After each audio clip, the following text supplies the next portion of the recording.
that whenever I look at a beautiful girl, I don't see beauty. I just see the sternocleidomastoid acting excessively. In fact, life set nahi left, upset हो गई. Now, I know I've been given a limited time to talk. So, speaking of limited time, अपने final MBBS viva में भी limited time ही रहता है. And when we take the history taking, you are bound to get one uncle, one Buddha Babaji, who's going to say, when you ask him, Uncle जी क्या हो गया आपको? So he says, बेटा जब 1947 में देश आजाद हुआ था तब मुझे खांसी हुई थी. फिर 1967 में मैं बीमार हुआ था. फिर 1972 में एंजियोप्लास्टी हो गया. So बस पापा जी पूरा विकिपीडिया नहीं सुनना है. Then there are these Indian moms who come with this child and they say, Chintu की तबीयत तो मोबाइल फोन की खराब है. मैं तो कहती हूँ आईफोन बंद करते जाए. आईफोन की वजह से उसको सब कुछ हुआ है. मतलब टाइफॉइड भी और टैकीकार्डिया भी सब आईफोन की वजह से. So let's talk about these diseases that we have to study in MBBS. Okay, so let's start with hypertension. As you know, hypertension is a silent killer. It's a big B of a disease. It lives up to its true name, Namak Haram. And I think a quarter of this country suffers from hypertension. And the remaining country suffers from a quarter. So, it's like it's like this external examiner you have in this MBBS viva. He says, very good beta, shabash, he gives you a nod, he gives you a thumbs up. And then when you get your mark sheet, bam, 0, fail. So it's a silent killer. And it's like a race. When you get this patient, he says, अरे sir इनका तो कुछ नहीं है, 180 BP कुछ नहीं, मेरा तो 200 टच हो गया था. Now, which is a philosophical disease? TB or not to be? So TB is a free-floating disease. You know, it's like it gives you a Kejriwal type feel. Khasi, muffler, so TB है. And basically, I feel TB is like that old, ex-girlfriend who has left you. अपने को लगता है कि सब हो गया, ठीक हो गया, अपन 6 महीने ठीक हो गए. फिर suddenly मेरी याद आई.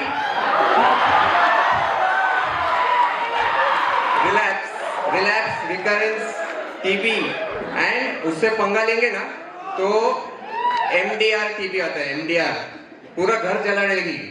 वो साइको किलर कबीर सिंह बन जाते हैं. कबीर सिंह. नाउ एक जो डिजीज है डायबिटीज तो अपने इंडियन अंकल की तरफ है. तो अपन जो शादी में बुलाते हैं ना एक अंकल को, तो एक के साथ 4 लोगों को लेके आता है. 1+4 फ्री. तो डायबिटीज के साथ आता है हाइपरटेंशन, नेफ्रोपैथी, रेटिनोपैथी, जो भी आप लोग पति सब पति को भी लेके आता है. और नखरे बाप रे बाप, मैं ये कहूंगा नहीं, इंसुलिन के 10 बार गोली भी चाहिए. मतलब I feel diabetes is like love कैसा है, नसों में फैल जाता है. और लव में अंधा भी हो जाता है ना, और ज्यादा उसे लव जियाद हो गया तो लूला लंगड़ा भी हो जाता है. और गोइटर के बारे में अपन बात नहीं करते हैं, वो गले में पड़ जाएगा. फिर आता है डेंगू, मलेरिया, जो ट्रैवलर डिसीजेज है. वो ट्रैवल लॉक करते हैं ना, आज मैं इसके साथ घूमा, आज के उसके साथ घूमा, तो इसका खून चूसूंगा, इसका लाइफ खराब करूंगा. डेंगू से पंगा लेंगे ना तो 15 दिन हॉस्पिटल में एडमिट हो गए, 15 लाख बिल करके देगा वो. सो सबसे इम्पोर्टेंट अपन ये भूल ही तो गए, कोरोना. सो कोरोना से मतलब 2020 के बाद कोरोना ऐसा छा गया है कि बाकी के डिजीजेस वो एक्स की तरफ बोलते हैं. वो हम मुझे बोलते हैं, अरे यार क्या कोरोना पड़ रहे हैं, हमारे साथ भी कुछ करो ना.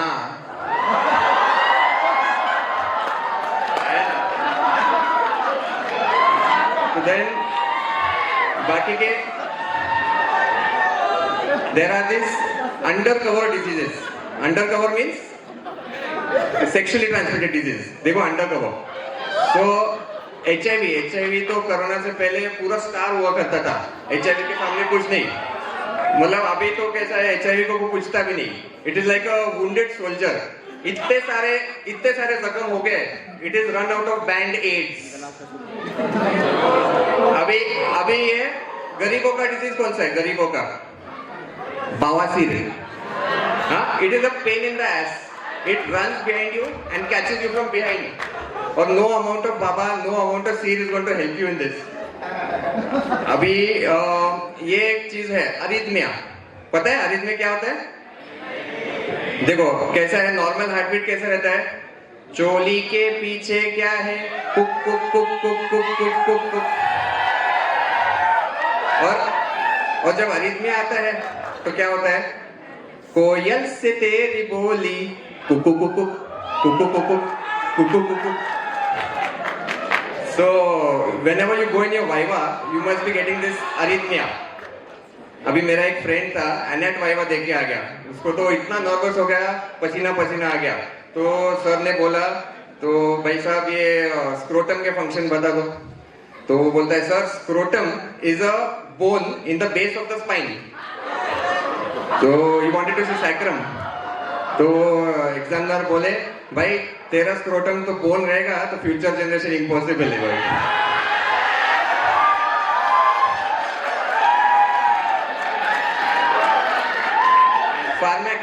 फार्मैक वाइवा किसको याद है? फार्मैक वाइवा में एक ही चीज पूछते हैं, साइड इफेक्ट्स.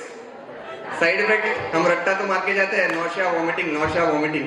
मेरा भी ऐसा एक दोस्त था, हाँ रटके का कुछ भी साइड इफेक्ट पूछा नौशिया वॉमिटिंग बोल देने का. उसको ड्रग कौन सा आया? ऑन्टेंसेट्रॉन.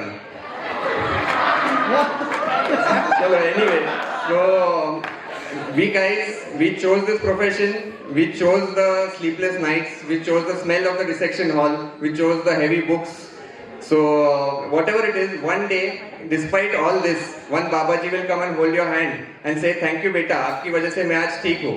And that feeling is better than any Farmak Viva. So this is Dr. Yash Shah signing off. Thank you for being a good audience.